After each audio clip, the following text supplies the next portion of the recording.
Hello, I'm Dr. David Pocta, and I'm the Director of Leadership Development at CHORD. So the idea of developing emerging scholars was one of our first initiatives. We knew that in order to really develop the future, we had to take some time and really help people get educated.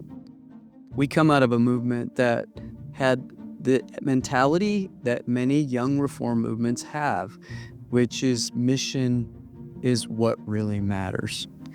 And it is what really matters to an early reform movement. But the idea of only having unschooled and ordinary men doesn't carry you decades and decades into the future. And so we realized that over time, we needed people that had more education, that also could match that education with an understanding of ministry. And we started this, I think it was in 2021. But we looked for people that had both experience with backgrounds in ministry, so they knew how to work with people and they understood the ministry context, but that they also had the academic chops to get into the top schools in their field. We wanted to make sure that we had scholars that represented culture, gender, and various geographies around the world. We also thought it was important that we have specialists in various areas. It wouldn't help if everybody was an Old Testament scholar. So we wanted people that had different passions and interests.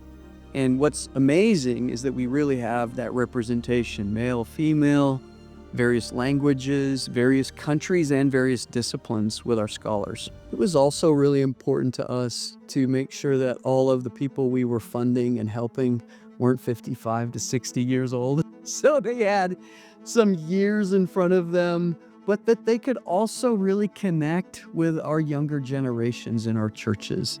And that even became part of how we built the Thread podcast. Was Hannah, as my co-host, represents an entirely other generation. She's the age of my daughter.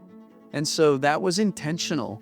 We know that it's important for scholarship, not just to feed the older Christians, but to really reach the younger generations. Now, part of developing them was also creating a collegial environment for them where they could process their own spiritual life and development. Being in PhD programs can really challenge your faith, how you process your own journey.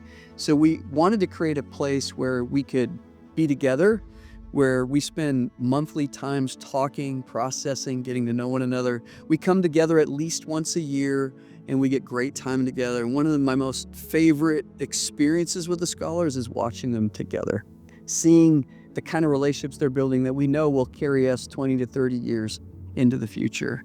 So we're really proud of our scholars. We're at a place right now where a number of them are finishing the grueling years of their PhD program, and we're excited to see what God will do with them.